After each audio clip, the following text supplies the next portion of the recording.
Hello everyone! Before we get today's episode going, I have some fun news to share with you guys. We have, are you ready for this? Brand new merch! If you haven't had an opportunity to check out the merch shop at pmap.creator-spring.com, you would see that there is a wide range of amazing stuff done by some outstanding artists, such as the retro design done by Roya Shahidi, the wonderful human designs done by Elgis Grandpa and My Emerald Tears, and of course, the wonderful Mr. Moneybags design done by the wonderful Tipsy J Hearts. Well, now you can have a whole new meaning to streetwear with this wonderful new spray painted Mr. Moneybags design done by Drags.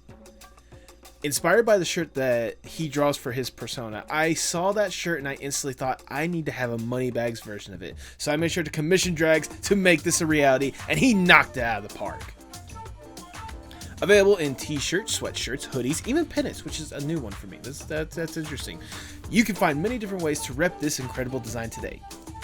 We even have a fun little snapback version of it that you should be repping on top of your head today. Seriously, Drags knocked it out of the park with this design, and I think that it would be a wonderful addition to your clothing collection today. So please go to pmap.creator-spring.com so you can order your new merch today.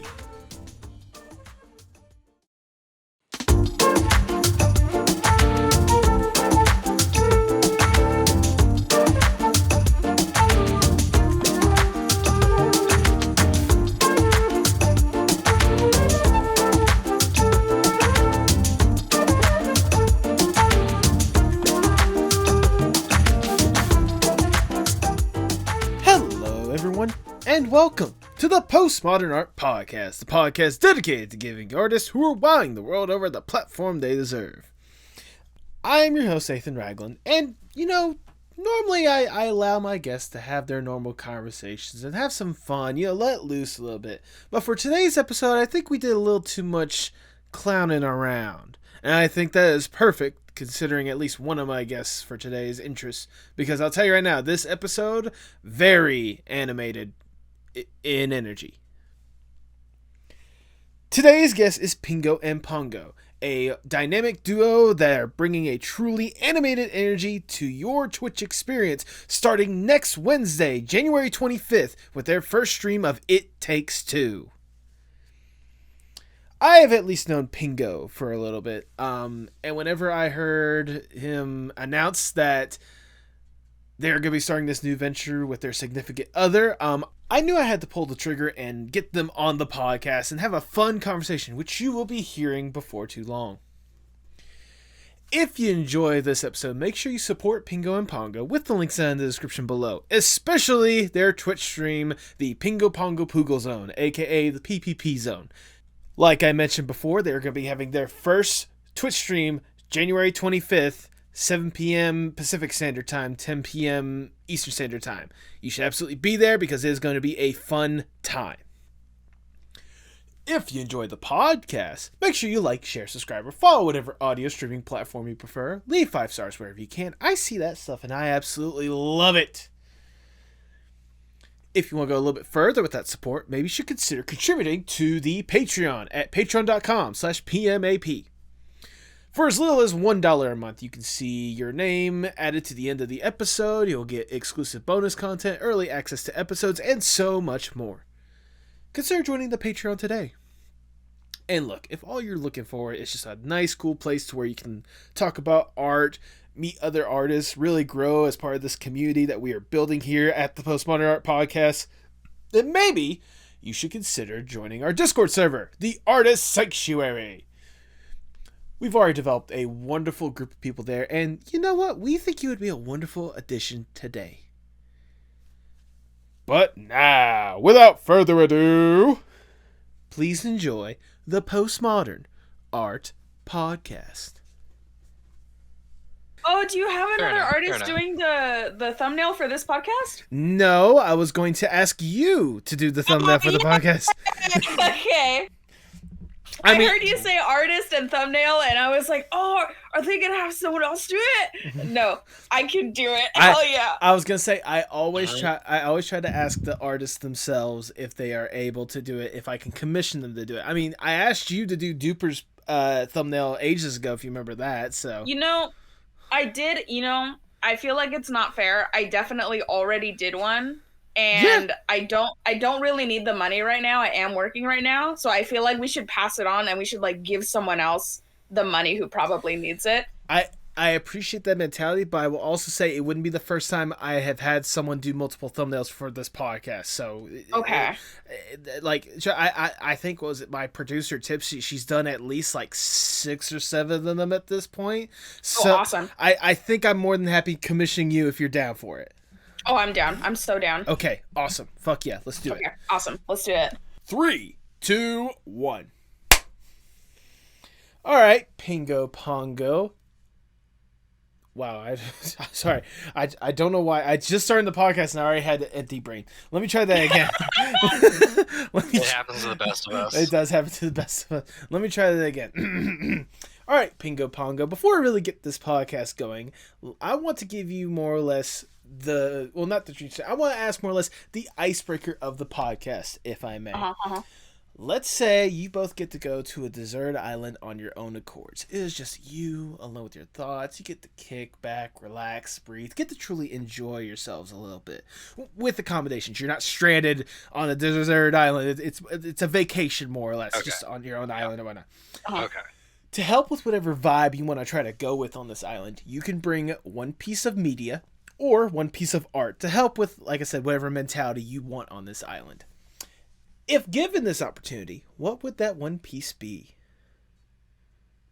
Could I exchange that piece of media for Pongo? Oh, what a sweetheart. I think I'd go crazy without him. Aww.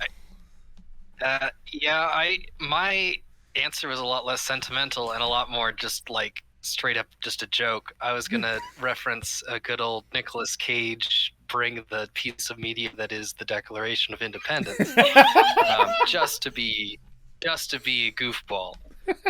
Originally, when you started saying deserted island, my whole thing was, okay, I'm gonna bring like water treatment kit, and then you're like, wait, no, it's not survival, and I'm like, oh crap, now what do I do? If not for survival, what good is going to an island? I mean, there are island resorts. Why else would I go to an island, I suppose? Yeah, fair enough. Usually that icebreaker question is like the survival one. So I got caught off guard, which I suppose is a better icebreaker. Yeah.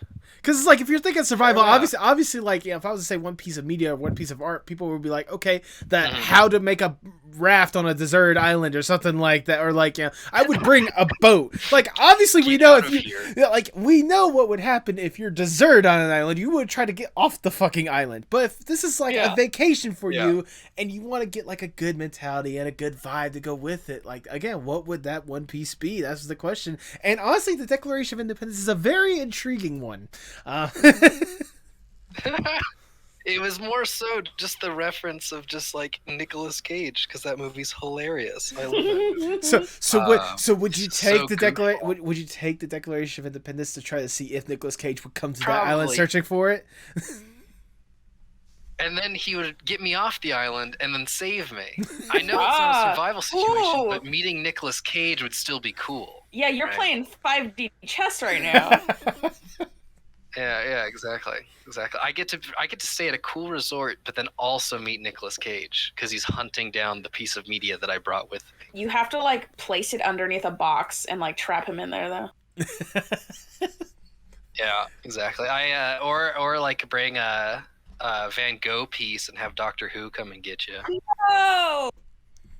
Jesus. I thought you were gonna say like have Van Gogh chase you down. I was like, damn, he's been dead for a long time. Zombie Van Gogh comes after you. No way, Zombie Van Gogh. Zombie Van Gogh. Well, I mean, he already had one foot in that direction whenever he lost his ear, but that's a whole different story. Oh my god. Bits and pieces. Slow because he's a zombie. All right, you know what? This episode's podcast is over. Hasta luego, mi amigo. No.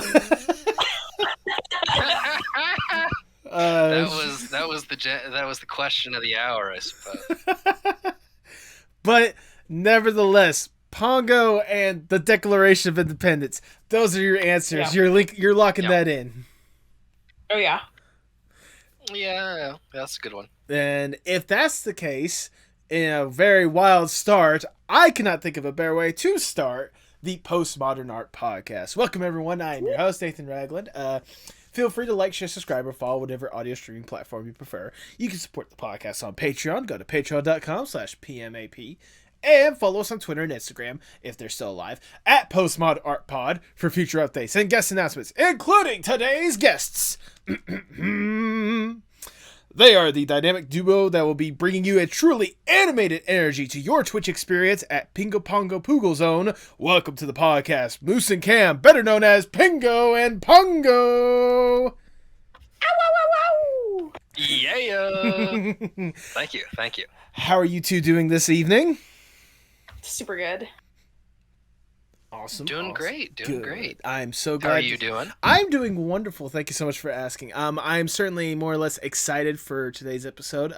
Moose, you and I have been talking a good bit, obviously, beforehand. I knew you were going to bring some energy, and hearing that you and hearing that Pingo and Pongo was going to be making their Twitch debut here before too long, and seeing the little teases and the little energy that you've been just pushing out there into the world, it has me more than excited, more than anything else, because I know I know the energy that you guys are going to be able to bring, and I am all for it.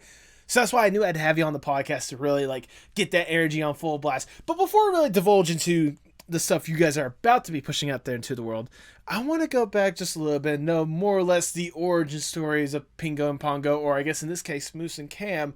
And I want to know more or less, if I may, what got you interested in art in the first place? Do we want to start with Pingo or do we want to start with Pongo? I mean, whoever wants to go first. I mean, I'm down to hear either or. Pongo. Pongo. I was gonna say you can go first, Pingo. Okay. You have way more background with art than I do. I literally just do art in my free time. I doodle. I write creative stories and stuff. So my history goes back to most kids doing that kind of thing. So I don't know. I mean, I'm not classically trained or anything. I mean, don't get me wrong. It's not like we're not going to divulge into that kind of stuff. I definitely want to learn more about it. I just want to learn more the first sparks of art, or first instances of art, that your first exposure to it more than anything else. Okay. I was wondering what got you interested in it in the first place. My origin story is really embarrassing. I think Cam, you should go first. Okay. I guess I can. I have some background, or at least some reference on which I can feed off of. For a little bit until you want to go into your story. When I was younger, like I said, I doodled a lot. And anytime I would be out of class, doing homework or whatever, I would take a break and start drawing. Mm-hmm. And I would end up making these comics and stuff. And it was funny because before I had even really gotten into, I wasn't watching any YouTube, I didn't watch any any movies or anything that were quote unquote out of my age range or whatever. I was pretty not necessarily sheltered, but I never really had free internet access or anything like that. Okay. Which feeds into my point. One of the first comics that I had ever made was about an orange who would go on adventures and get in trouble, and his name was Dumb Orange, which is extremely close to Annoying Orange, but I swear there is no crossover there. I had never seen an orange until I had already made that character. You've never seen an orange before? No, I haven't seen Annoying Orange. Oh my goodness. Right. If I created an orange, that would be impressive. I was gonna say. I give you credit. Yeah, there you go. I was gonna say, like, yeah, that's total. Are you saying that you didn't have that free use of the internet? When are you saying that for legal reasons, so that the Annoying Orange doesn't come after you and try to sue you for libel or? Exactly. Yeah, they're gonna come into the stream. They're gonna say fuck you guys. I still have the. Yeah, I still have the collection of my original comics. I have a little like 3-ring binder. I don't want them to come and have to take that away from me. You know, it's childhood memories. You've got like you gotta have like a trademark stamp on everything. Yeah, exactly. So Right, yeah, I got into doing that. They're not very good. They're extremely goofy, but you know, they're silly. I mean, to be fair, I like also created a whole bunch of stuff. I mean, to be fair, like everyone, at least for me, like I was kind of in the same boat. Like I remember some of the doodles or some of the comics that I would made, and I think back, I'm like, Jesus Christ, they were just cringe more than anything else. There was a comic that I made to try to basically tell a girl that I liked her more than anything else. To where, like, if you remember, okay, yeah. I'm trying to think. I think this was 2010, 11, 12, somewhere in that range. And I know totally dates it because there was a song on the radio called Stereo Heart by Gym Class Heroes featuring Adam Levine. And let me just say that was more, I'm not going to go too much in detail, but that was more or less the basis of the comic. And let's just say after I gave her that comic, she didn't talk to me for like 2 years. So yeah, I'll let you know how that went. Oh no. Oh, I'm sorry, bud. Water in the past. I was going to say, like, for God's sakes, this was high school. It's like over 10 years at this point? Jesus, I'm old. Anyway. But, you know, I mean, yeah, everyone has to start somewhere, which gives me back to Pingo. I want to know your origin story now. Oh, no. Okay, it's my turn. So when I first started, I was a little tiny little baby, and I would draw Sonic characters. And I was really into Sonic. Okay. That's not the embarrassing part somehow. So I would start off by drawing Sonic characters. I was a menace. I used to trace art, and that's how I learned. I'm a criminal. I used to trace other people's art, and I used to stick it on my wall so that I could always look at it. Mm-hmm. My entire wall was full of just Xerox papers of like traced Sonic art that I stole from the internet. And that's how I learned. And then I got to middle school and I stopped because I was so focused on school. I stopped drawing for a long time. Okay. And I got to writing instead. My actual inspiration to continue drawing art was out of spite. Ooh, go on. Spill the tea, brother. Was because there was this girl who was in my class in like 8th grade. Mm-hmm. She was the best artist in our class. She was amazing. I went to like a party at her house at one point, and on her computer she had a drawing tablet, one much like the one I have right now.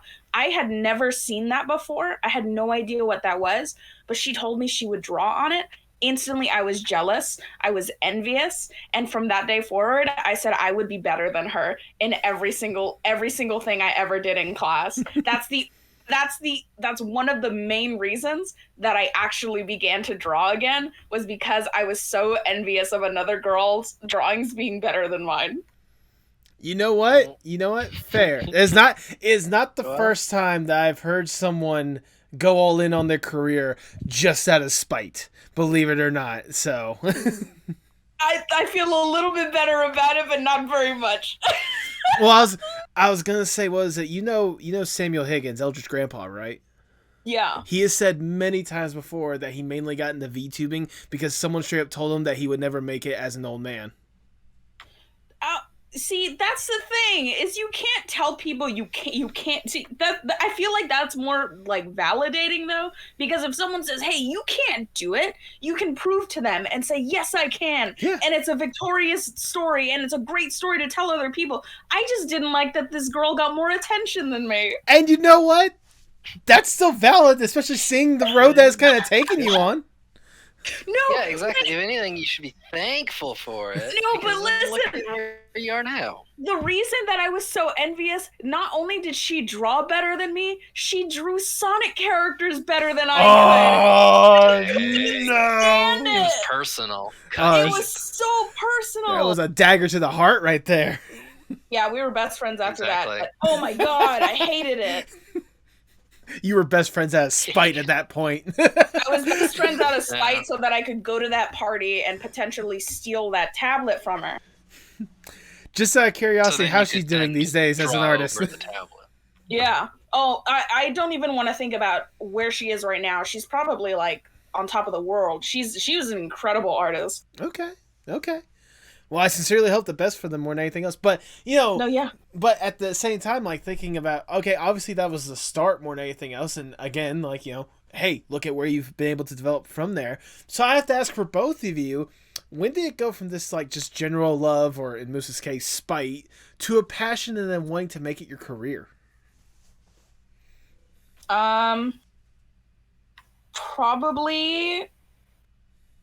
Probably after I graduated into high school. Okay. And I was in a bunch of art classes, and I don't know, I was top of my class, and I think it's still that like envy thing. I was better than everyone else, and so I said I could probably make a living out of this. I'm not like that anymore, thank God. I'm much more. I don't know about that. Don't me. Don't you do that. I like you didn't know me in high school. You did not know me in high school. But I think not known you in high school. No. You did not know me in high school. I think I am much more humble now than I was before. No. Fair enough. I don't really have a gauge for it. No, you don't. And I hope you never will, because I was a terrible monster. Fair enough. You're nothing but sweet to me, so. I sure hope so. Yeah, you are. Yay! What about you, Stinko? Hooray! All right, come on, Pongo. When did it go from just like a general love to a passion and wanting to make it your career? Well, I wouldn't say it's necessarily 100% what I want to do as a career. Mm-hmm. I'm interested in biology and life sciences, but I really do enjoy the arts as a hobby, at least for myself, and I totally see it being a valid career opportunity for anyone, especially Moose. But I love writing. I write poetry sometimes. I love creating worlds. I run a Starfinder campaign, and am active in several different kind of like D&D circles and stuff like that, specifically because I like character building and world building. That's sort of He's thing. really good at it. I'm in those campaigns. They're awesome. Yeah. Well, Thank you. I try my best. You go ahead. Go ahead. Oh, okay. Thank you. Yeah, I anytime I'm at work or anything, I'm always thinking about what can I do for my players, or what can I do for my world? Like, oh, this would be cool, and then I just like build off of it. And it's fun to think about, and it keeps my mind busy from like menial tasks. I mean, you know, honestly, very valid more than anything else. Like, I'm glad you divulged on that kind of stuff, because that's honestly that's honestly something I really want to divulge with you in particular. Because I've always been a person that has admired like D&D and that aspect of it. It's something that I've always wanted to like. I've always wanted to be part of a campaign. I was part of a campaign once, but we only did like 2-3 sessions or whatnot, and then I left college.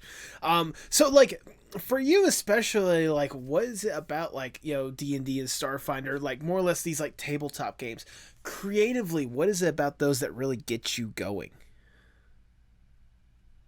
So usually I'm usually the DM, so you know, the person running it, the game master, GM, or whatever, and I really do like making a story, or helping alongside my friends to make like a world or a story or something like that.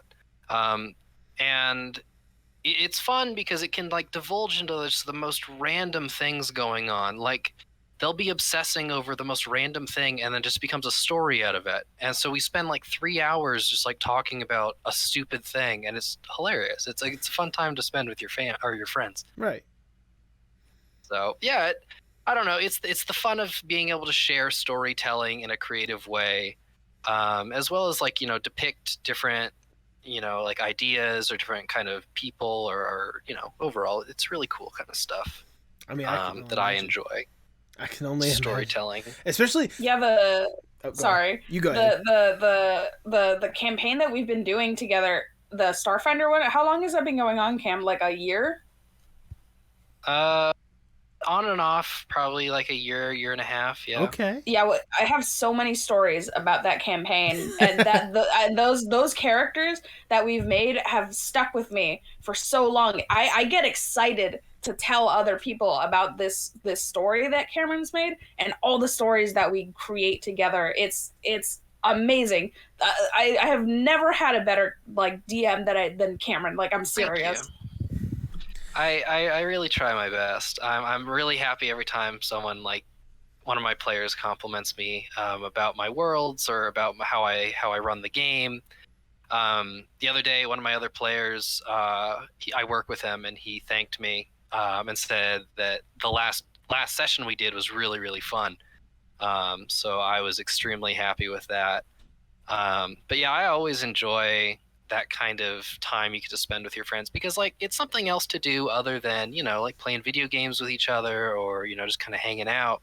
Right. It's a fun way of just kind of just hanging out and role playing with your friends. It's a fun thing to do. Absolutely. Especially like I was gonna say, like the world building more, like you were talking about. Like I can only imagine, like especially for this campaign that you guys are talking about, I assume this is probably your, I don't know if I'd say like your proudest, but probably the most in-depth one, hearing the fact that you guys have been working on this for about a year and a half. The campaign for it, like just knowing the kind of like scenarios that could be set up and how it plays out, kind of the interactive nature that is working with other people to get through this fun story. Like I you can correct me if I'm wrong, yeah, wow, tongue-tied. You can correct me if I'm wrong, but like it just seems like a great time and a really like fulfilling creative experience at the end of the day.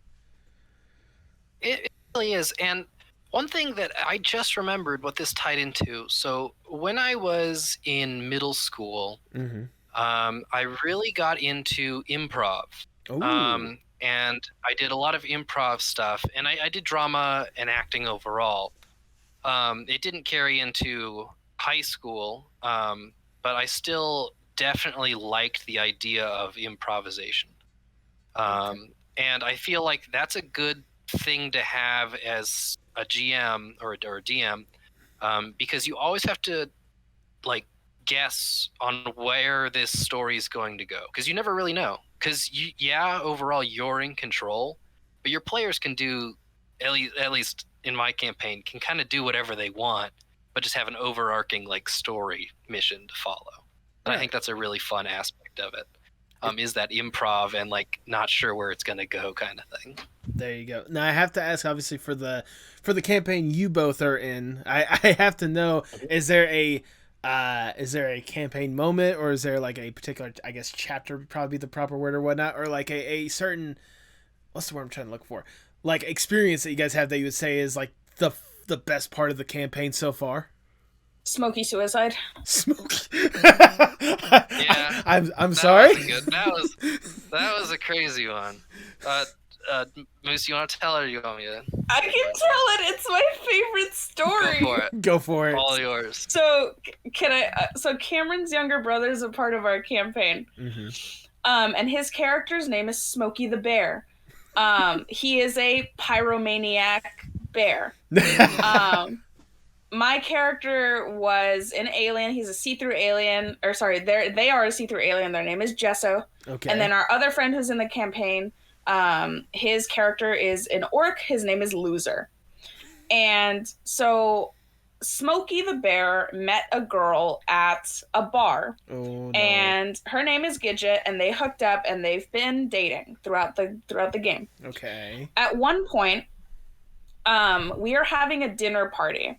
Gidget was not invited, so Gesso says, because Gesso is friends with Gidget, Smokey, you should invite your girlfriend to the dinner. Okay. And Smokey says, nah, I'm good, because he's a terrible boyfriend. And so we invite Gidget anyway. And so Gidget comes to the dinner. Smokey finds a way to get out of the dinner and leave, and just leaves Gidget there with us at the table. And so it's a whole other story why Smokey left. It's a long story. But anyway, Smokey leaves, and for plot convenient reasons, he needs to go talk to somebody on the street. He finds a prostitute, goes to talk to her. In the meantime, Gidget, Gesso, and Loser go to find Smokey in the car. They find Smokey talking to the prostitute. It looks bad. And so Gidget starts crying. We take Gidget to her apartment, and nobody knows what Smokey's doing. Nobody knows why he's talking to a prostitute. So we take Gidget back to her apartment, and we're trying to calm her down. Everything's, chilling. Gesso has a little robot partner. His name is a lot of names, but we call him Muffin for this time. And Muffin is a security drone, so he's up on the ceiling right outside the apartment door, watching the hallway to see when Smokey's going to come back, so that Gesso can get a little warning. Okay. Anyway, Smokey comes back.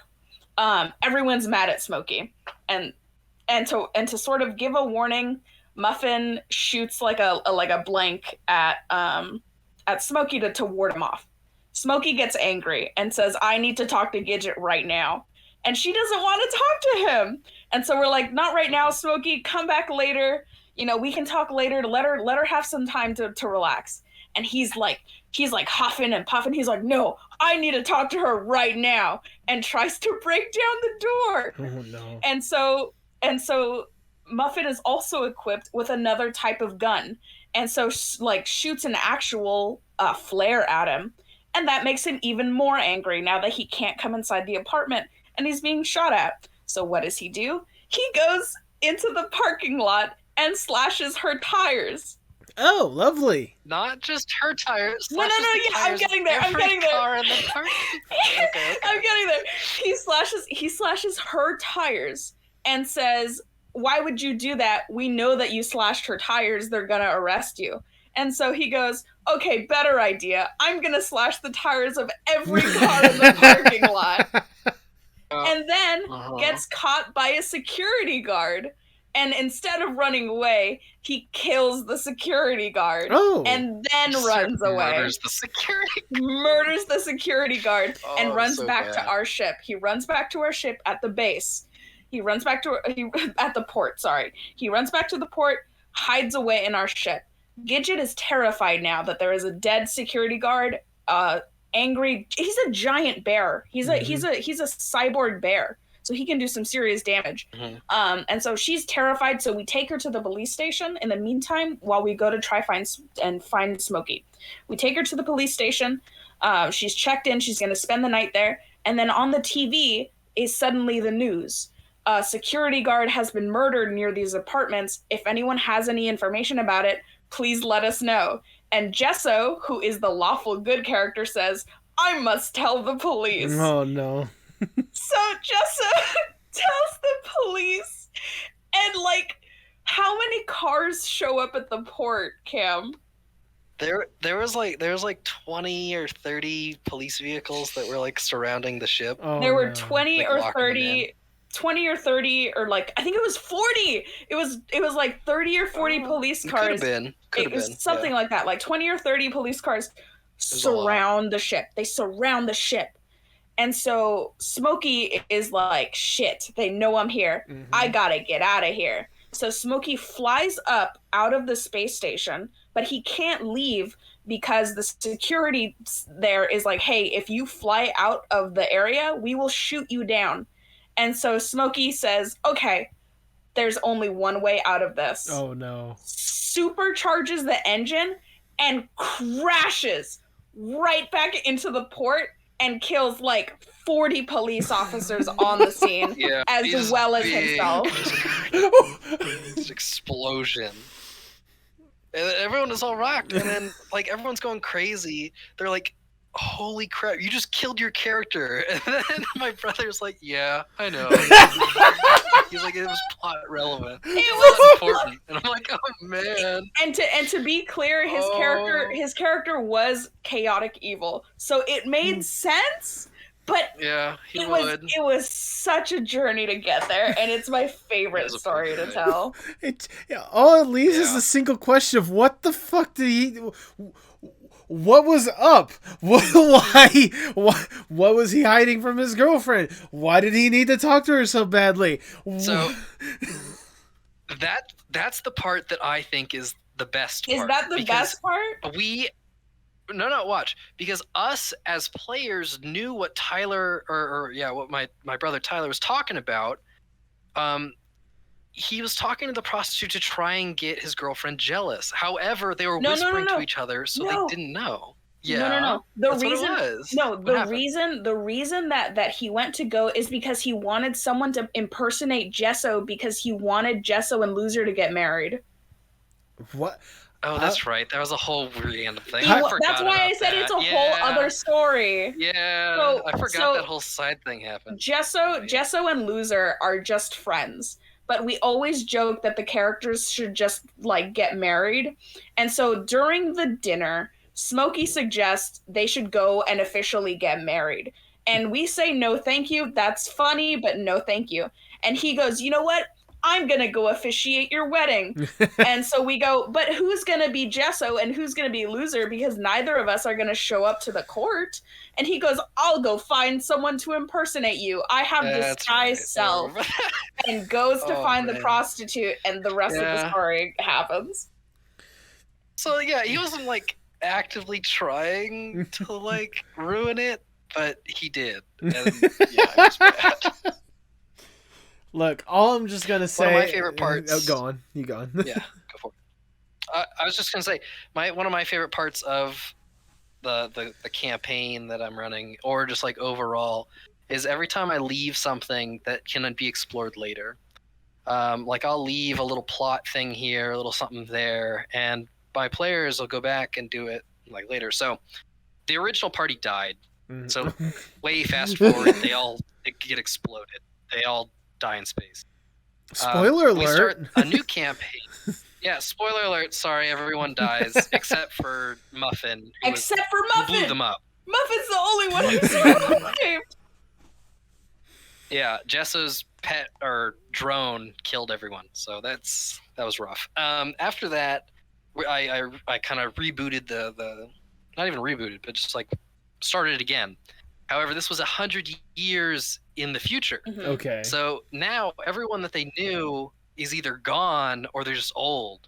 But there's people that they've met that are coming back, and are it's kind of fun to like play into like, oh, 100 years ago these idiots did this, and then all of my players are like, wait a minute, hold up, that was us. Yeah, and they pretty much influenced this entire new campaign because of a choice they made in the old campaign. Okay. Really cool. Yeah, we met a character named Neil Capper as Gesso and Loser, and it wasn't Smokey because Smokey died. It was Tyler's new character. Smokey. Was it Smokey?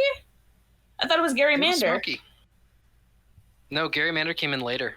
Okay. So as our very first characters, as Gesso, Loser, and Smokey, we met a character named Neil Capper. And some point down the line, he was cursed and locked away in the core depths of an evil planet named Eox. And so we never saw him again after that. And then, now 100 years later, just in the last two campaigns, we see Neil Capper again as our new characters, Echo, Paul, and Tug.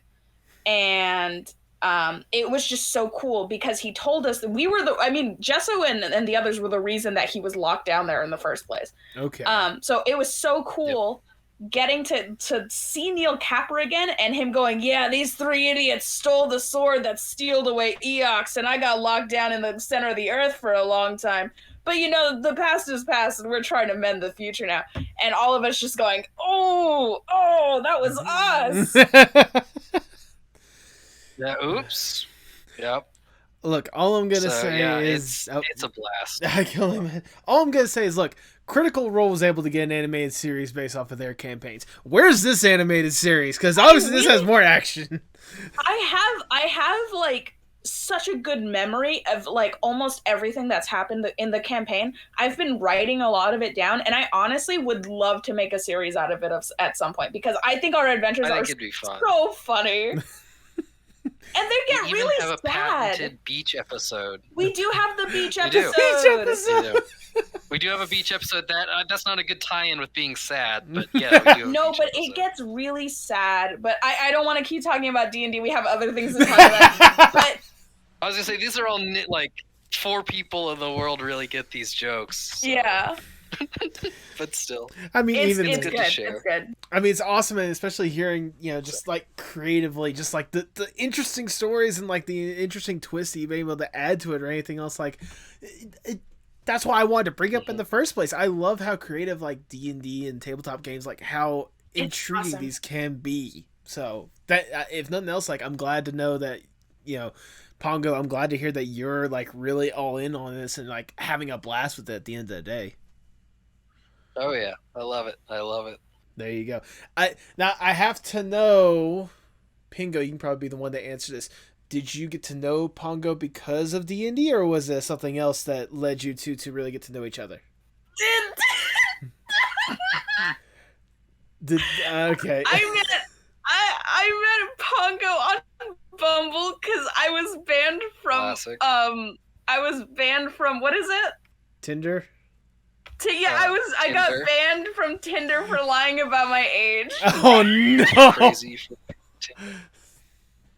Oh, no. I got banned from Tinder, so I couldn't use Tinder anymore. So I went on Bumble. That's it. I mean, there you go. Whatever. So the D&D thing came afterwards. Gotcha. Yeah, that was way after. That was after, yeah, exactly. Well, I'm certainly glad to hear that you've been able to be a part of it more than anything else. Knowing, like I said, when it comes to you, Pingo, the creativity that you've been able to exude ever since I've at least gotten to know you more than anything else. Seeing your art, I'm not gonna lie, I absolutely love seeing your art every single time you post something. Thank you.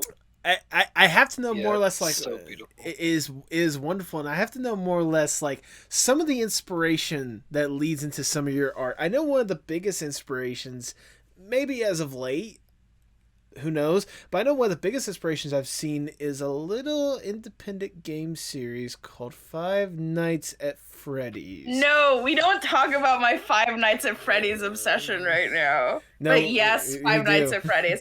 That's my most recent. So I really don't post a lot of my art on Twitter. Mm-hmm. I have this issue called forget, and I don't post things. And I forget to save things. Okay. And so a lot of the time my art is like lost to the internet. Oh no. But so if you look at my Twitter and you look at, that you're just going to see like Five Nights at Freddy's stuff. I'm past that now, thankfully. It's still like rotting my brain. But yeah, I don't like it, but I indulge sometimes. I have to know, what was it about it initially, or at least when you were really in it? What was it about it that creatively like got you going? Sun and Moon Security Breach. Yep, you know what? That's fair. You're not the first person I've talked to that was inspired by those two more than anything else. It's just Sun and Moon. That's it. I don't like Freddy. I don't like all the older characters. I don't know anything about the lore. I don't know anything. All I know is Sun Moon Security Breach. Fair enough. I'll go further down this rabbit hole. What is it about them in particular, if I may ask? Like, is it just like they're clowns? They're clowns. Yep, that was gonna lead to another point. Jesters. That leads me to another point. I'll just jump straight to it. Moose, I've known you a lot for clowns. I love clowns. What is it about clowns that creatively gets you going? They go silly and fun, silly and goofy and colors, and they go. Do you remember some of the first clowns that, like, again, creatively, like, or like, I guess got your imagination, got your fascination more than anything else? I think so. I don't know, because ever since I was younger, I talked to my older brother. My older brother was there when we were hanging out, Cam, and he was like, "Yeah, ever since you were younger, you were kind of obsessed with clowns." And I was like, "Was I really?" And he goes, "Yeah, yeah, you were." And I was like, "No way." I don't know. I could not tell you what my first ever like beginnings of the sparks for clowns were, but I do know my first ever clown OC was a little guy. His name was Pete the Clown, and I made a really creepy comic about him. But I don't like creepy clowns. It's not creepy in that he's a creepy, scary clown. It's just that like it's like one of my really old styles of art was like cartoonish realism. Oh, so it was just like it was like cartoon style, but like shaded very realistically. Okay. And so it was just imagine a little tiny clown, and you kind of like it's his older brother Ben, who's also a clown, who like is like he's just sitting with him and he gets curious, so he reaches over and like goes to like honk his nose, and then his nose like pops off of his face, and underneath is just a really small mouth.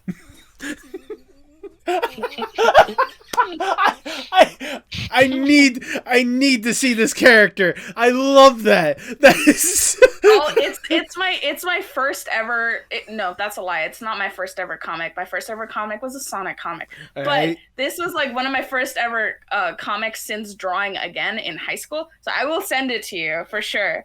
But it's a wild ride from there, and then it was I think that was like the moment that I was like, yeah, I think I need to draw clowns for the rest of my life, and so that's just what happened. Yeah, you know what? Fair enough. The rest is history. The rest is history. I mean, especially seeing the history that I've seen with you when it comes to clowns or whatnot. You seem to always just have like a fun time really drawing clowns more than anything else. I love them. I love them so much. I cannot imagine. I like understand why some people can be afraid of clowns, especially with the whole like scary clown like thing that goes on.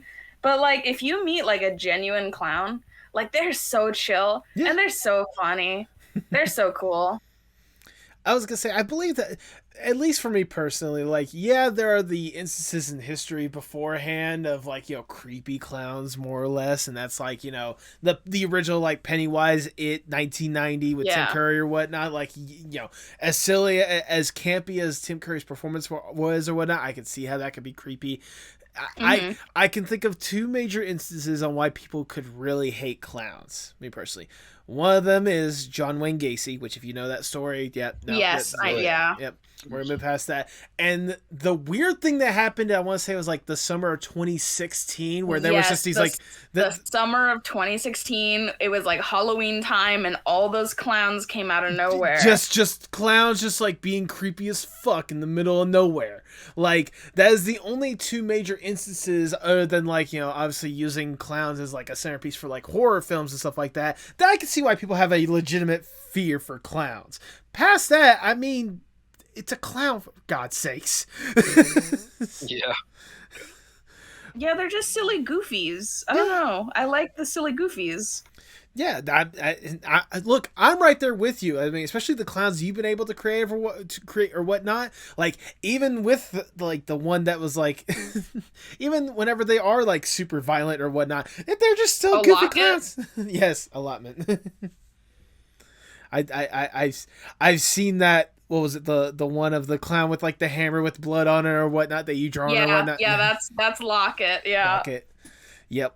Which, I mean, hey, even then, like, I love that character design that you have for them. Like, goodness, like, you really, you understand the assignment when it comes to the clown aesthetic, and you nail it more than anything else. Thank you. I definitely try. Yeah, the thing about Locket is that I think I designed him specifically to be like a yandere, like, kind of, like, cringy, like, 2011, like, cringy little, you know, Tumblr sexy man type of OC. So he's supposed to look kind of scary. Yeah, that's basically it. Like creepypasta.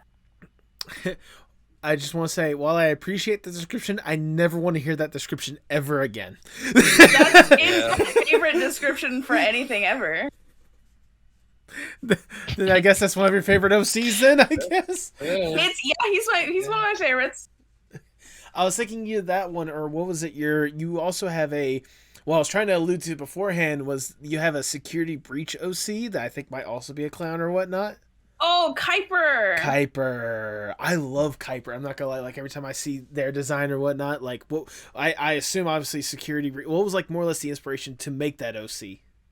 So the inspiration for Kuiper is it's definitely Sun, Moon, and Security Breach. I wanted to make a self-insert character, but I think he's more of just a straight up OC at this point because I don't relate to Kuiper at all. He's like a surfer dude bro. I am not a surfer dude bro. But the whole thing with Kuiper was I wanted a sort of OC that had like I really like inserting characters into certain like games and cultures if it sounds realistic, as though like it sounds like what is it like I'll just explaining the character.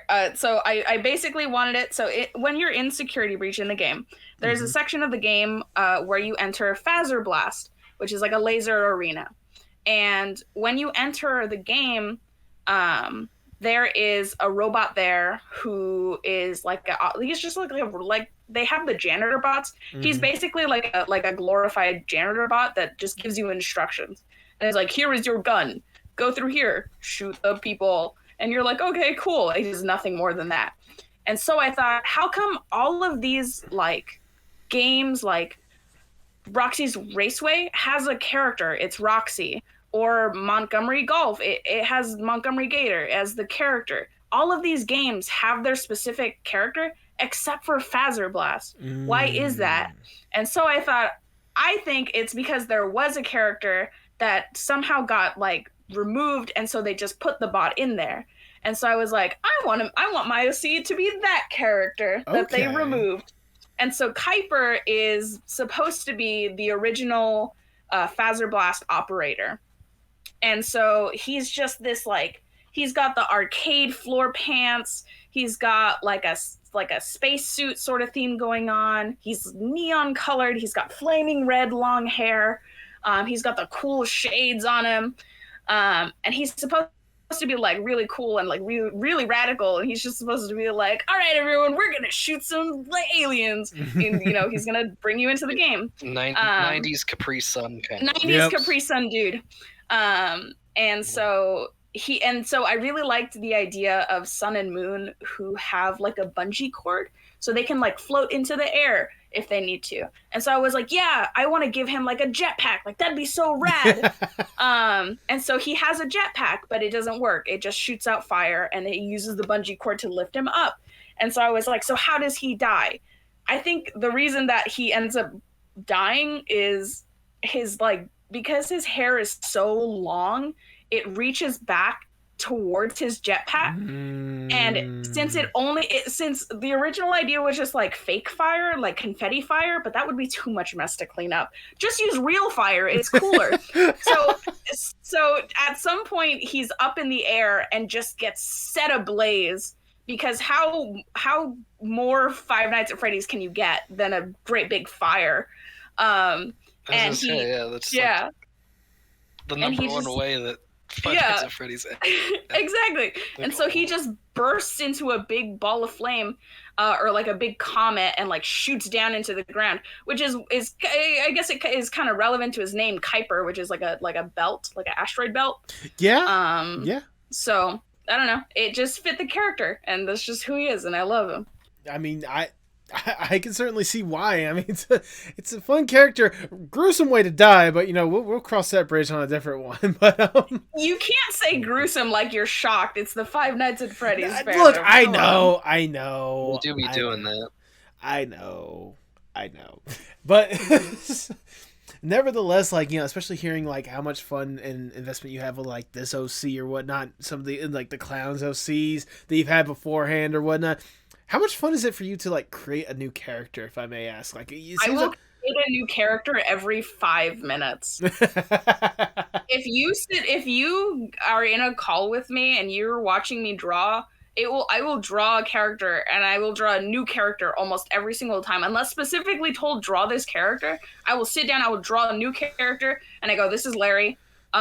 He works at the construction site and he eats worms for breakfast, and that's my character. And then I'll move on to the next drawing, and it's like, this is Orion. He's a minotaur and he lives in space, and I'll just keep going. It never stops. You know what? Fair enough. Fair enough. So where along that, I guess, clusterfuck of general like amazing characters and whatnot, did you come out of the woodworks with the wonderful, wonderful Pingo that I am currently speaking to right now?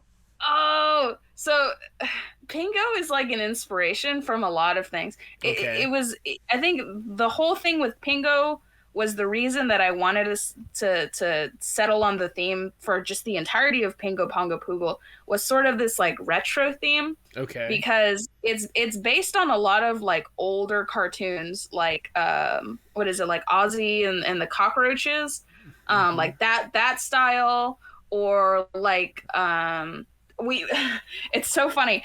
I really liked the idea of having a retro TV as the sort of like screen. And then one day Cameron and I went to a thrift shop, and they had a TV that looked almost exactly like the one I drew in the basement. It was like exactly that. And we were like, does this thing even work? Like, it would be so cool. Like, I want it so bad. It would be so cool to have this thing. And Cameron was like, you don't need it. Like, I am so impulsive when I go to the thrift stores. I want everything in the store. And Cameron was trying to go, you don't need it. You don't need it. It's not worth it. It probably doesn't even turn on. But I'm so stubborn. And I asked the dude at the counter, I was like, does this thing work? Does it work? And he's like, oh, I can plug it in for you. It turned on. Okay. There you go. And it was $60. And I said, I think we need it, actually. And so we got it, and now we have it, and its name is TV.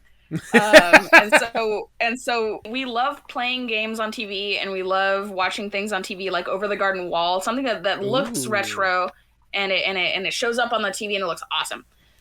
So that just older aesthetic. It has that older aesthetic. So just that older aesthetic is just so much fun.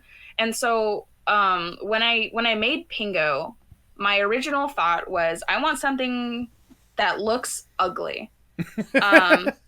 Some kind of like ugly creature, because you never in the VTuber community, it's like all about like having like a really nice aesthetic. Like shout out to those people who make ugly characters, because I never see them, and I want to see them, and I want to see a whole lot of them. I love ugly characters. They're like that's probably why I like Sun and Moon so much. They're so ugly, but they're so cute, you know? And I just love it. And so I was like, how do I make a really ugly character? And so I tried something like clowny. So I gave him like a big old red nose, and I made it like really big and takes up like his whole face. And I try to exaggerate like everything. I tried making him like really plump. Now, that being really plump is very ugly, you know? But I tried making him very plump, and I tried like making his legs like really stubby, and I tried making him, I don't know, just like very silly and exaggerated, and like nothing like any other VTuber or like PNG tuber you would see. And he ended up being really, really cute. And I was like, okay, this is a cute character. Let's make him at least a little bit appealing. And so I went and I looked through like other cartoons, and so I tried to fix the style. And he's a lot smoother now. He's a lot cuter now, and I really like how he looks right now. The only thing is, it's like, I don't know if you can see my Discord reactive right now, or like the Discord like icon I have right now. That's a little drawing of Pingo. Yeah. He doesn't have his like iconic hair that I put on him, and his little like a little springly that he has on there. But that's what he looks like as a little doll, because he is a little doll. Yeah. That's what he is in real life. He's a stuffed animal. And well, not, I say in real life as though I have a Pingo doll. I wish, but no. But if he were real, he would just be a stuffed doll that we brought to life. He's also side canon. He's also made of scrambled eggs. Because he's just so yellow and he's stinky. Okay, fair. Fair. And then, yeah, it's made of scrambled eggs. And then for Cameron's character, I designed Cameron's character as well. But Cameron really, really loves Muppets. He loves the Muppets. I know love that the he loves the Muppets. Muppets. And so I was like, Cameron, what if I just made you a Muppet? And he was very excited about the idea. And so I made Cameron into a Muppet. So that's Pongo. Pongo is a Muppet. And you'll see like allusions to it even in his PNG, in his PNG tuber. You'll see like in the corner his little arm sticking out when the puppet's talking. Yep. And in the ending screen, you'll see just the puppet and the toy laying on the ground. You'll see it eventually when we start streaming. Yes. And just stuff like that. So it's just toys, just retro stuff, just old cartoons. And so we want to play older games. Like I want to play Fallout 3 again. Fallout 3 was the first ever Fallout game I ever played, and it's the most nostalgic. I know a lot of people don't like it, and they prefer stuff like New Vegas and stuff. I don't care. I like Fallout 3. And so we're going to play Fallout 3 again at some point. So that's it. That's pretty much it. I mean, if nothing else, like it's certainly a good foundation for a fun character that I'm seeing when it comes to Pingo. I mean, I know I like just seeing the art that you have made of Pingo or whatnot, seeing little bits like the student animation that you were making, or the animation exercise that you had with Pingo or whatnot. Like I love like the energy that he just has more than anything else. Like it makes me fun to see when you guys actually do get to start streaming on PingoPongoPoogleZone, which is the main reason why I wanted to bring you guys here. I wanted to ask for both of you guys, was there always a plan for you guys to be streaming together? Like when did that more or less like come to fruition? Like how did you guys even get invested in streaming in the first place? I don't know. A lot of my friends are streamers. Okay. Like all of my friends. Obviously you're in their servers and you watch their streams. But all of my friends. All my online friends are streamers. And so I thought it would be so much fun to stream at some point. But I feel like me streaming by myself, I wouldn't be able to keep that sort of energy that I want. And I love playing games with Cameron. It's like one of my favorite pastimes. And Cameron is so funny, as I'm sure you've heard how awesome he is.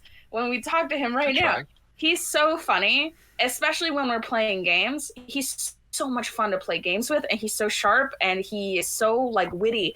And I always would tell him, if you ever started streaming on Twitch or something, you would make it so big because you are so charming. And he says, I don't know if you would ever do it by yourself. I don't know. Probably but I'm glad. Yeah.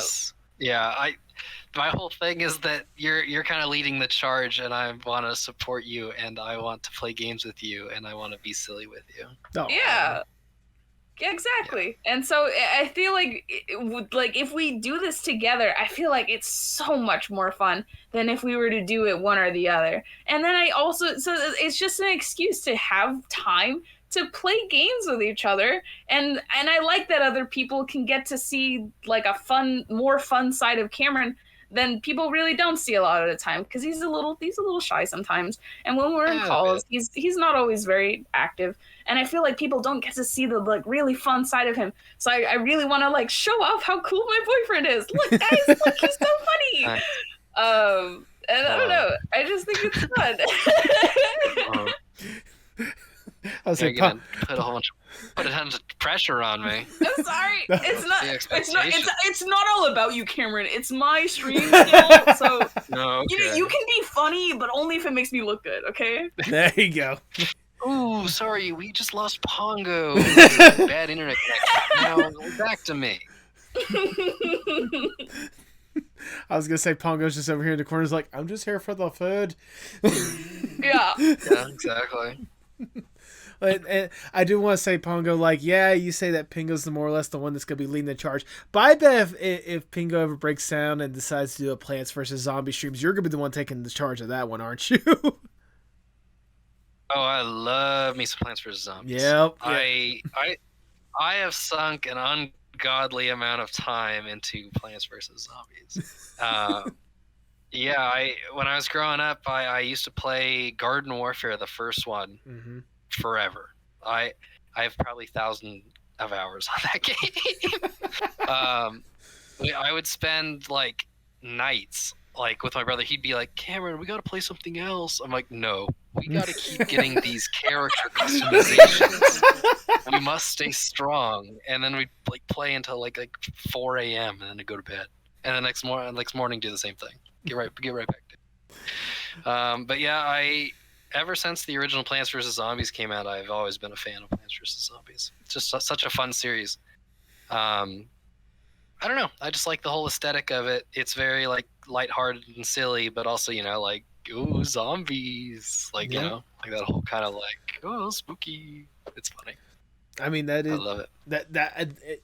It's certainly another, going back to the things we were talking about earlier, it's certainly a unique world more than anything else that they developed from just merely being a freaking, mobile game that was just like, garden defense or whatnot. It evolved into this whole entire garden warfare, these plants with 200 different abilities and whatnot. Like, it's really insane once you actually take a step back and really think about it. Yeah, what's the game you're playing right now, Cam, that you play on your phone? Well, I don't play it very often, but I do have a Plants vs. Zombies Heroes on my phone, which is just like a card game, kind of, but on your phone. And it's Plants vs. Zombies themed. Okay. Yeah, it's crazy. I only ever remember playing the very first game. And then I talked to him about it, and he's like, yeah, there's this game and this game. And then he'll pull out his phone, and it's like a whole card game with like a whole, it's like fully animated with like all these different sequences and different abilities. And I'm like, what is this? That's so cool. But like, I couldn't get into it, but it's so crazy. All the stuff that they do at Plants vs. Zombies now, it's insane. It's pretty nuts. It's crazy. It's absolutely ridiculous. It is. It's such a ridiculous concept, and the fact that it has been so successful is so funny. I love it. Yeah, it's been successful for years now. I partially blame EA. No, I'm joking. Yeah. Well, I was gonna say, what was it? I was kind of in the same boat when it comes to what Pingo was talking about with the only hearing about the first one and then nothing about it. I remember the first one being out there. Heard nothing about it, and then I think it was like a Microsoft conference, or maybe it was like EA Play or something like that, to where they brought out like a dressed up like zombie superhero dude or whatnot to advertise Garden Warfare 2 or something like that, and I'm like, Plants vs. Zombies is still a thing? Wow. Yeah. That's EA definitely kind of lost me in parts of it. Like I haven't played a lot of Plants vs. Zombies 2. Like that's the main EA one. That one's all right. I've played a little bit of it, but that original charm of the first game's really good. But right. I do like the shooter aspect that they did for Garden Warfare because it made it even more outrageous. Even the name is just a play. Like it's making fun of Call of Duty. Like that's hilarious. I love that. I love that parody, and it's just like, buy another big name company. It's like, hey, Modern Warfare, we're making fun of you, by the way, using plants and zombies. That's so funny. There you go.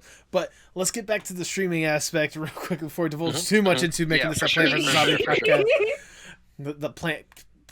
Well, never mind. I was gonna say plant cast or something like that. I said podcast, but I got tongue tied. No, but podcast.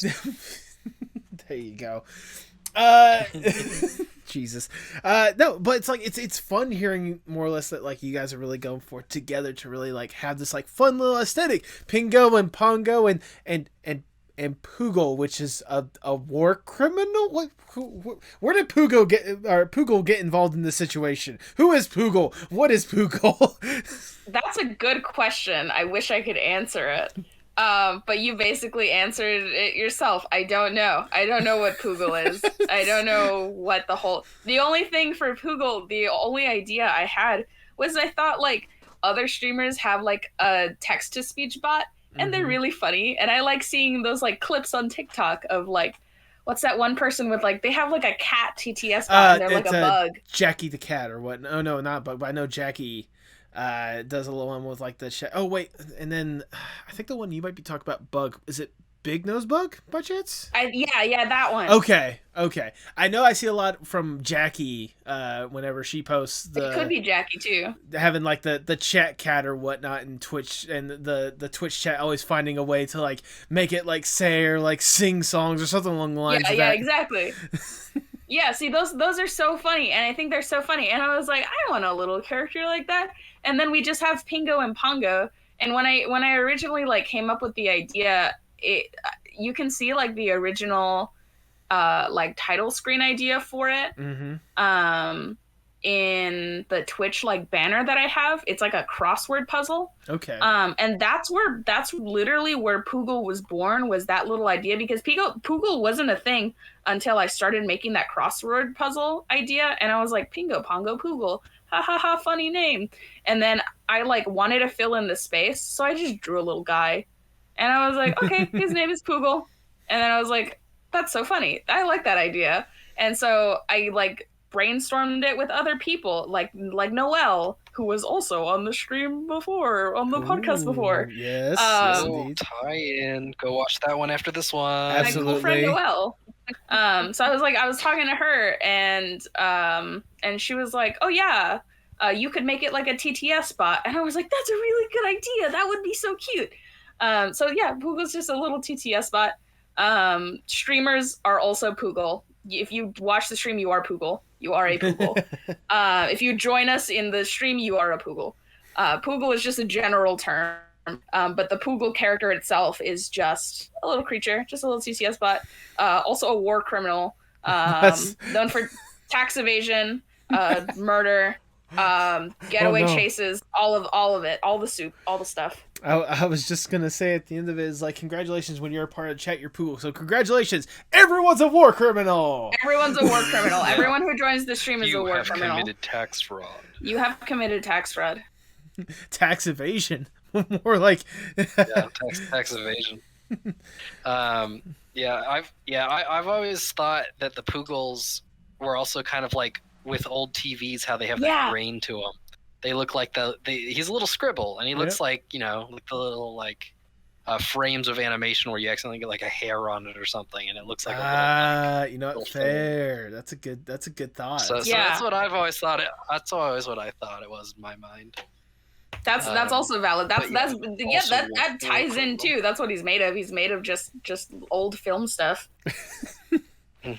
That's fair. I mean, I have to know, like, for both of you guys, like, especially as this is like ramping up, as we're slowly encroaching in on the debut of the Pingo Pongo PoogleZone or whatnot, like, what's your guys' mentality like when, like, leading up to this debut? Like, how excited or nervous or like all the emotions? How are you guys feeling about this?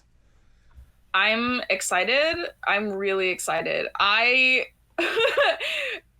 So obviously we're not big at all. And obviously, like, if I will make a post to Twitter and I'll have like 5 likes, those 5 likes, I will stare at them for so long and I go, oh my God, 5 people like this post. That is so crazy. That is so awesome. And I get so excited about it. Like I will think about it like all day and night. I'll go, oh man, we have a week until the stream. Oh man, it's gonna be 3 days until the stream. And I'll get like excited and I'll tell Cameron, I'm like, what do you want to do for the stream? Do we do this? Do we do that? And I like start getting excited and I'm like, what game should we play? Should we collab with other people? And I start drawing out those little like screens, like the advertisement I did for the first stream we're gonna do. It Takes Two, and so I made the screen for the It Takes Two, and I was so excited making it, and I was so proud of how it turned out. I'm so excited. Yeah, I'm excited, but I'm also a little nervous. Like we were talking about earlier, I'm not overly like social. So I got to get out of my shell a little bit, but I'm comfortable with it. I know it's going to be a lot of fun. It's just, it's doing it. Oh, good. I imagine the nerves are always going to be there more than anything else. But I mean, at the end of the day, like, you both are probably going to test this. You both are just going to be on stream, just having fun. At the end of the day, that's all that really matters more than anything else. Yeah. If anything, we're mainly just going to be talking to each other. So it's just hanging out on stream. Yeah. There you go. Yeah, for sure. Also, I just want to say, like, of all the choices for some of the first games you could use for streaming, I think It Takes Two is one of the best and worst options that you guys could have picked, because obviously having the multiplayer aspect, having two people play or whatnot, that makes sense. But also, yay, let's test our relationship by helping two people not get divorced. Oh, we've played it before. We've done it before. So we know the story. We know the whole deal. I was also thinking that was really funny. I was thinking that the like first stream title should be like "It Takes Two to Get a Divorce" or something. And I think that's really funny, playing It Takes Two as a couple. I think because that's what the game is mainly for. I think is for couples, as well as like friends. You know, friends can play it, but it's really funny when it's a couple playing this game. And so just playing the two of us playing It Takes Two, I think it's gonna be really good. Oh, there you go. Yeah, exactly. It's gonna be a blast. I'm excited for it. Absolutely. And I gotta say, like, on top of all of it, the aesthetic that you guys are pushing out there, like, obviously what you guys were talking about beforehand with TV and like the old classic like cartoon characters and kind of the playtime thing or whatnot, like, I love your guys' aesthetic going forward with this, you know, with the zone more than anything else. It's a fun aesthetic. How important is it for both of you to have that aesthetic out there? For me, the aesthetic really could have been anything. I don't think like I agree. I'm not like hard set on it. Okay. It could have really been anything. I think it's just really fun having it be retro. I know a lot of streamers do retro, and that's fine. I don't care about other streamers doing retro. I want to do retro, and I want to do it my way because I like retro. But if I didn't want it to, it could have been like what is it, like 80s arcade themed. It could have been that, and I don't care. I don't know. It could have been anything. I'm just glad that it was this right now. And if ever we want to change it in the future, we can change it in the future. It doesn't matter. That's true. Yeah, it's one of those things that I think you can adapt with, right? Like, it has a lot of that kind of. I always like to think of it as a like after school kind of show. Like, you go on, you turn on the TV, and then here it is. You got the Pingo Pongo Poogle show. And you could do like different things with it. You can have like the Halloween special or something like that. The black and white little special. things about it. Yeah, exactly. Add a little spice to it. So I think it's a good like base, and you can build off of it really any way you want to. Yeah, exactly. Well, there you go. I mean, that just sounds like fun at the end of the day more than anything else. I mean, especially thinking, as you guys are about to go forward with this, thinking back to like, as we were talking throughout the entire podcast, all the different aspects of art or whatnot, that you guys were involved with, whether it's writing or like art, animation, like thinking of all that, the journeys that you've gone on so far, and the fact that you're about to take this next step into a fun venture. Does it ever amaze you guys just how far you've been able to come along as artists? Yeah. I honestly didn't even think I'd ever be streaming. It's always been one of those things in my head where it'd be like, it's so cool. It would be so cool if I streamed something on Twitch. And then now I'm like, I'm about to stream something on Twitch with my boyfriend. Oh my goodness, Yeah, exactly. I mean, I can only imagine the fact that I myself have been debating on getting into streaming myself. I need to be better committed to that, and also maybe not run it on just a gaming laptop so it doesn't crash and burn. Fair enough. I mean, I at least need to go forth and do it. It's something that I said I was going to do like last year. But even then, like, the fact that, you guys have come along this far and been able to do so much incredible fun stuff, and the fact that you're about to do this amazing fun venture together. Like, I have to know, when it comes to the Pingo Pongo PoogleZone, what should the fans expect? What should people expect whenever they're tuning into one of your guys' stream? I don't know if your expectations should be too high. Yeah, just us goofing around playing video games, I guess. Yeah, I think we're just gonna be a good goofy. casual time. Yeah, just goofy, I guess. Look, I didn't say it had to be some like this grandiose freaking V shoujo like ultimate showcase or something like that. Yeah, no, I didn't say it had to be anything grandiose or like that. If it's just a fun, cool time to where people just get to kick back, relax, and have some fun, laugh with you guys. That's it. That's a perfect thing to aspire for. I really hope that's all it's gonna be. I really hope that it can be something like that. I really I don't ever expect to like hit it big. I don't expect this to be like a full-time job. I don't even expect it to be like much of a hobby. It's just sometimes it's just on Wednesdays we have the day off. Let's play video games. And why don't we play video games with people in chat so they can watch us play video games? I think that'd be fun. I don't expect to have a lot of viewers at all. And I really just want it to be just like, if someone happens to pass by and they think we're funny and they want to hang out with us for a little bit, that's cool. That's really awesome. And I'm glad you can hang out. And this is a safe enough space and a chill enough space or a goofy enough space that you want to stick around and you want to hang out with us. This is it. There you go. I mean, like I said before, it doesn't have to be anything grandiose. It doesn't have to be this big old dramatic thing or whatnot. That's a good mentality to have. It's a good, fun time that other people just want to be involved with. There's nothing wrong with that. And honestly, like, I'm all for it. I am absolutely a million times over all for it. God damn it, words come back to me. All good. I am all for it because I mean, even just getting like the vibe that I've gotten just from our conversation alone from you guys, seeing the energies that you both have had, how they've fed into each other or whatnot, and just knowing more or less like the good foundation of what to go forward or whatnot. I expect it to be just a fun stream at the end of the day. That's all I want to see. Yeah, me too. And yeah, that's what we're going for. Well, there you go. So there you go. Well, Pingo Pongo, we've been discussing a lot when it comes to art and streaming and all sorts of different aspects or whatnot. But for this next question, if I may, I want to give you both more or less the dream scenario. Let's say I am Big Shot Mr. Moneybags, which I wonder if I can do. Was it Cam? I know you're a big fan of Muppets or whatnot, and puppets, but if you could see that little corner right there, my little Mr. Moneybags logo right there, it's a Muppet. Yeah. Post is also a Muppet. Yeah. So nice. So if I ever do get the opportunity to drop in on one of your guys' streams, you better believe I'm gonna be repping the Mr. Moneybags Muppet man. So I got y'all covered for that one. But oh god. But back to my thing. Let's say I am Big Shot Mr. Moneybags. I come up to you and I'm like, look, Pingo, Pongo, and I guess Poogle. Potentially Poogle. And potentially Poogle, although for legal reasons maybe not. But mainly Pingo Pongo.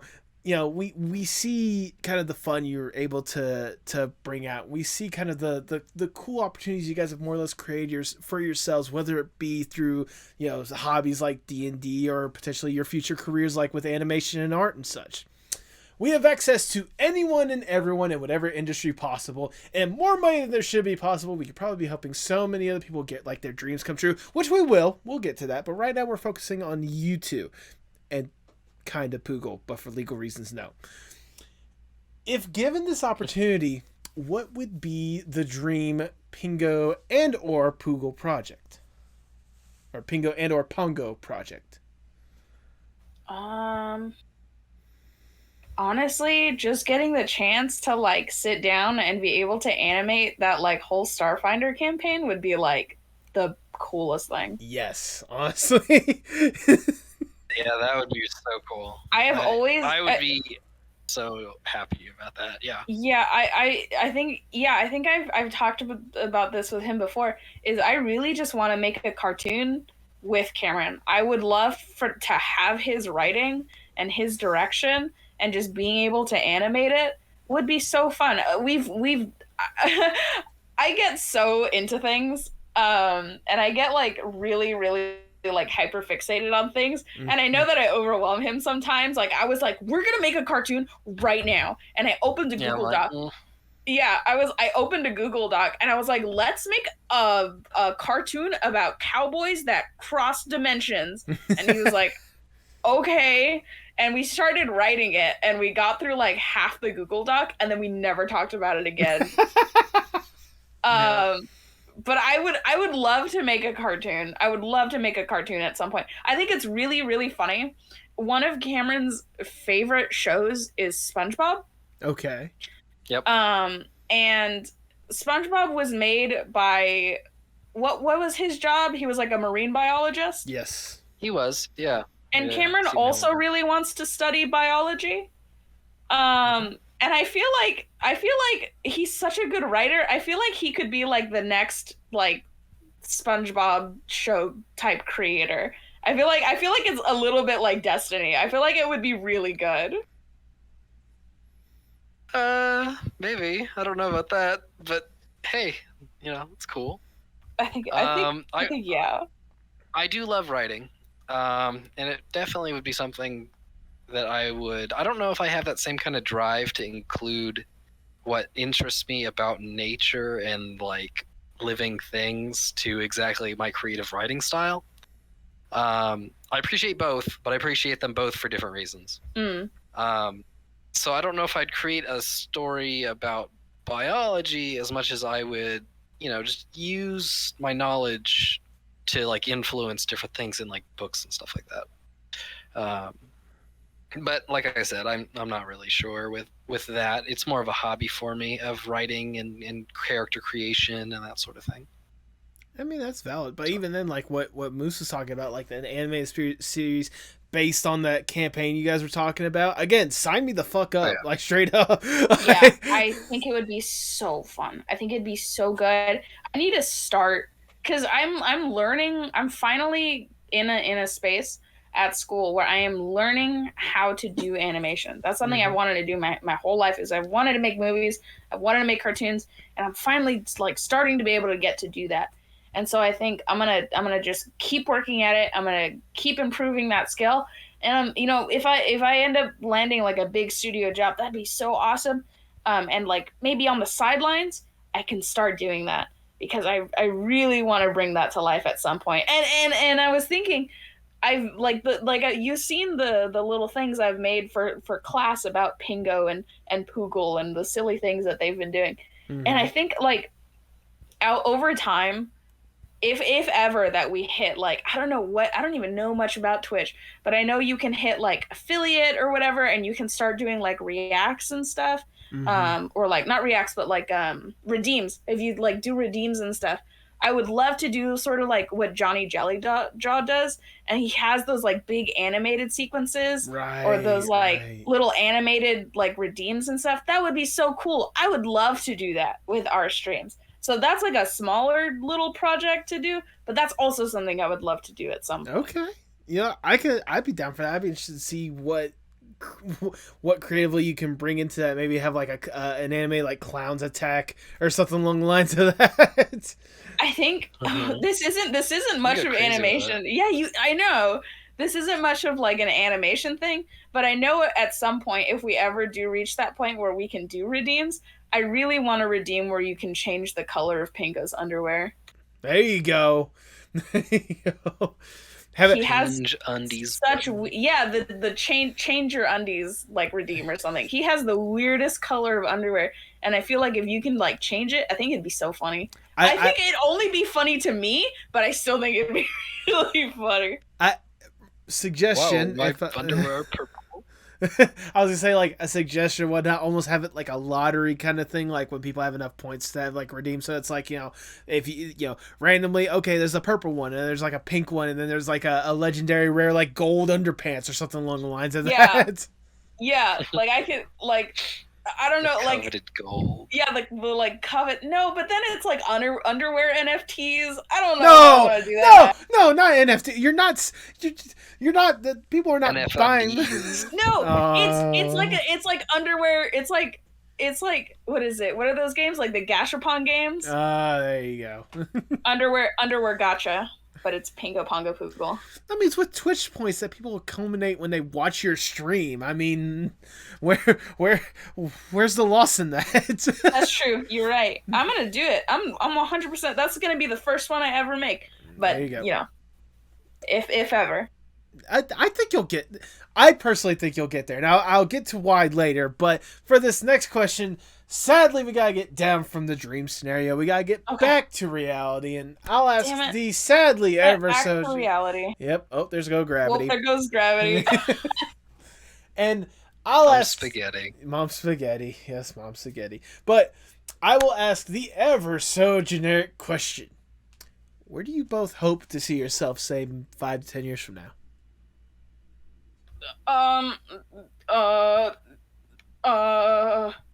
With a stable job. That's a good start. That's a good start. Yeah, I've never been one for a crazy dream. I just want a nice place to live, a nice job. I don't know, enjoying life. I don't think this would be I've never in the been next. too much of a crazy dreamer. I don't think it'd be in the next I don't know 5 years. about 5 years, but I mean, even then, like, you know, just even then, just like, hey, you know, even within like the next 5 years or so of just having a solid, stable place to live with a solid, stable job, I think that's possible. I think that's achievable. I don't see why not. School costs money. Well, yes, I'm aware of that. Trust me, I'm still paying for the school that I haven't finished yet. Okay. Yeah. I feel that. Yep. But anyways, I'm getting too hung up on all sorts of different stuff. For this last question, as we start to wind down the interview, I just have one last question I want to ask, and we'll end on a positive note, hopefully. But, you know, you both have been immersed in art in one aspect for another, whether it is a hobby or your career in one aspect for another. How important is art for you guys, not just for yourselves, but for the world as a whole? I think it's incredibly important, and I feel like without art, you can't really be human. I don't know. Like, it's just the ability to be creative is to make art. And if you can't be creative, I don't know. There's like something weird going on if you like can't be creative. If you don't take pleasure in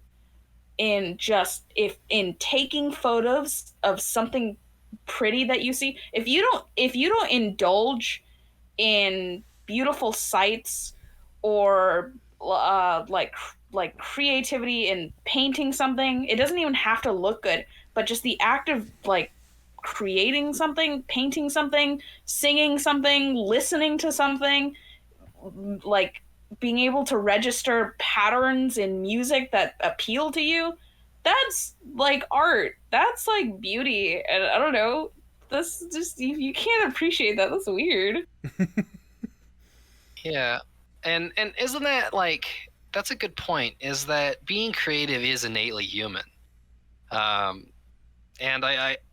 so I sat here while you guys were talking about it, and I even realized, like, here on my computer screen right now, all these little icons, like I have Steam, I have my Google Chrome, I have Discord even. This is all art. This is all something someone's created.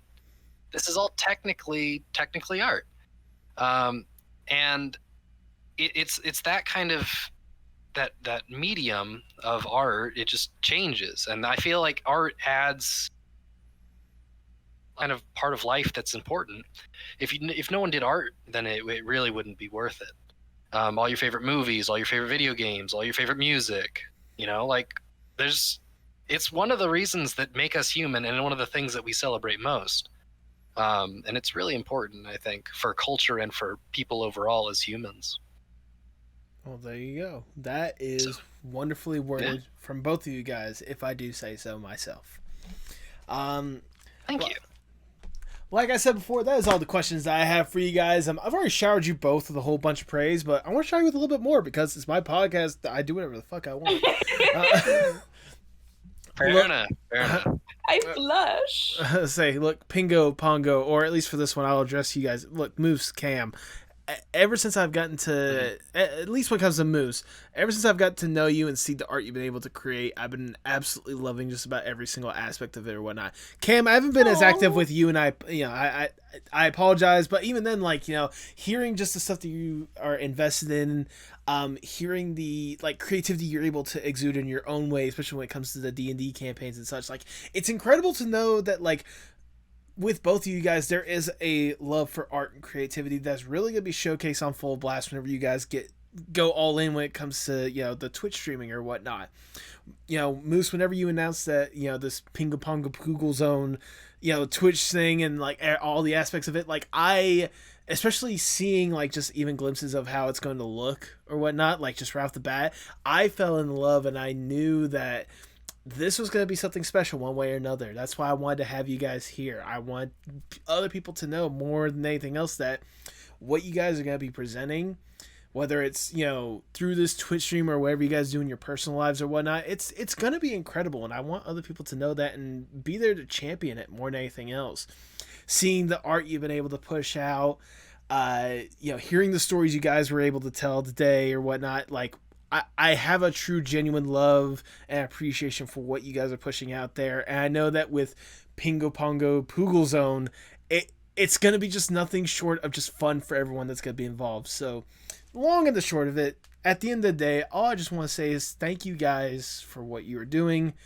And I am sincerely excited for what's going to be coming up next because I know it's going to be a blast. Oh, it's going to be so much fun. Thank you so much. Thank you so much, yeah, it's gonna be so fun. I am so happy.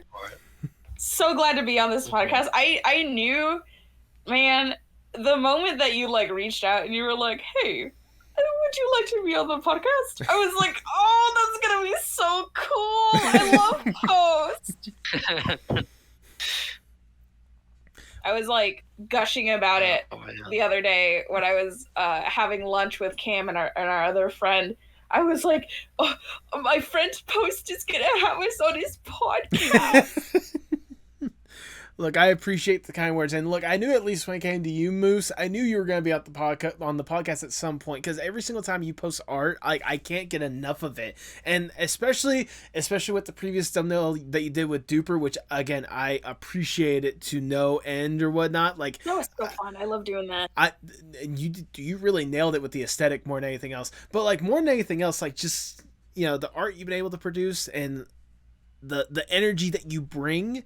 And especially hearing that, like, you and Cam, like, having you both here, seeing the energy you both have been able to provide, how you guys bounce off of each other or whatnot, like, it makes me, again, excited to see how you guys are going to be streaming, like, knowing that it's just going to be a fun ride for whoever's involved. And I want to be along for that ride. That is the long and short of it. I want to be along for this incredible Pingo Pongo Poogle crazy, you know, extravaganza ride to Looneyville or whatnot. I am all for it. Hell yeah, hell yeah, hell yeah. Oh. Exactly. Well, yeah, I mean, you and the rest of the Poogles, what is it, January 25th, right? Yes. January 25th. We're launching? Yes, All right, there you got a little plug, little tease right there. Yes, which by the time this episode will be released will be like a day, well, it'd be, I guess, 6 days, because this is going to be coming out on the Thursday before, this is coming out January 19th, so January 25th, basically by next week, or the day before next, you guys know it, next Wednesday, there you go, that's the best way to word it, next Wednesday, you guys need to be watching their stream, and if people are curious and definitely want to see more when it comes to you guys, and especially figure out where in the world they can enjoy this insane animated ride, go ahead and plug your guys' stuff for the people at home. The Twitch is Pingo Pongo Poogle, and the Twitter is PPPZone, spelled PEE, PPPZone, Pingo Pongo Poogle. And then my Twitter is Moose Sweaters, I think it is still. Something like that.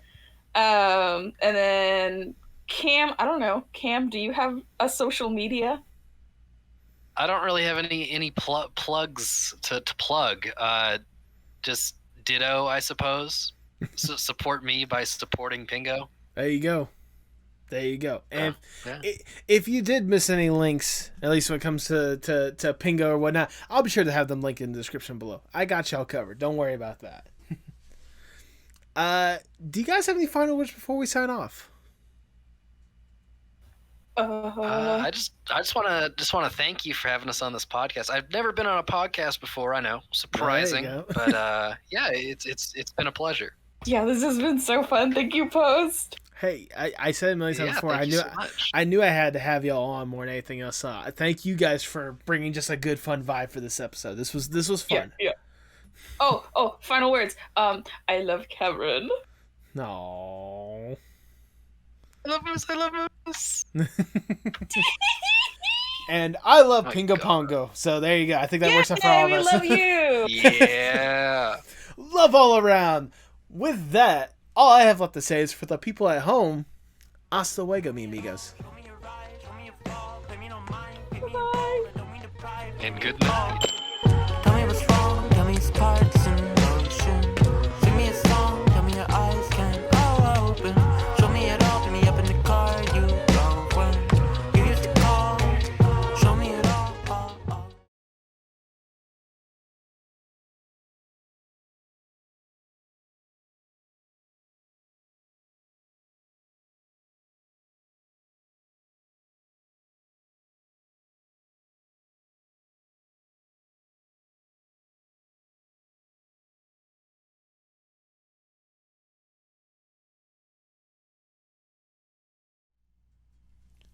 Thank you so much for sticking it to the end. If this is your first time listening, I greatly do appreciate it. This was fun. this was chaotic, high energy, very silly, which is what I could hope for an episode of the podcast like this. Pingo and Pongo. I know at least with Pingo, I've been in a good couple of Discord calls with him, and it's always just fun being in there with him. So Pingo, if you're listening to us, and Pongo, thank you both for taking times out of your day to do this. This was fun. And I sincerely hope that if it hasn't already given enough hype for your guys' debut, hopefully it gives a little bit more. That's the one thing that I at least attempt to try to do where I can. I know I don't have much pull in this, community, media space, social media outlets or whatnot. I don't have that grand of an audience. I don't have that much of an influence as a whole. But with what little bit I do want to give, I want to do everything I can to try to give it back to other creators, other artists, and try what I can to really lift them up. There's so many incredible artists. Just look at, the fact that we've had over 110 episodes at this point. There are way too many incredible artists out there that don't get enough love and support. And I'm hoping that with what little bit this podcast can give to those people is more than enough for them. So, yeah, I will reiterate this again. Their debut is coming up the following Wednesday after this episode releases. So, January 25th. I expect a lot of you guys to be there, showing a lot of love and support for Pingo Pongo when you can. Seriously, I knowing the energy and knowing kind of the chemistry that those two have with each other, like, it's going to be a fun time. I sincerely hope you guys realize that they are going to be one of the most fun Twitch streams on the internet, period. So, if there's any way I can to help raise them up, I'm hoping I'm doing something right. That's all I can hope when it comes to this community that I've more or less built with you guys. That at the end of the day, no matter how big or small the support is, I hope that you guys are able to truly come together and really support these artists, really support these people that are doing incredible stuff, and really give them more or less the opportunity to shine that they deserve. Because there's a lot of incredible talent out there, and you guys, if you've listened to this podcast enough, you know that they are not only incredible artists, but incredible humans, and they deserve all the love and support that they can. So do yourself a favor and, today, show a little more support for an artist than you normally would. Retweet some of their stuff. Comment how incredible it is. Try to reach out to them in a decent manner. Don't spam artists, but reach out to them, let them know, hey, your art really does inspire me. Because if there's anything that I have learned, any sort of support that these artists get is always more than welcome. Show that love and support for this community out there, guys. They deserve it.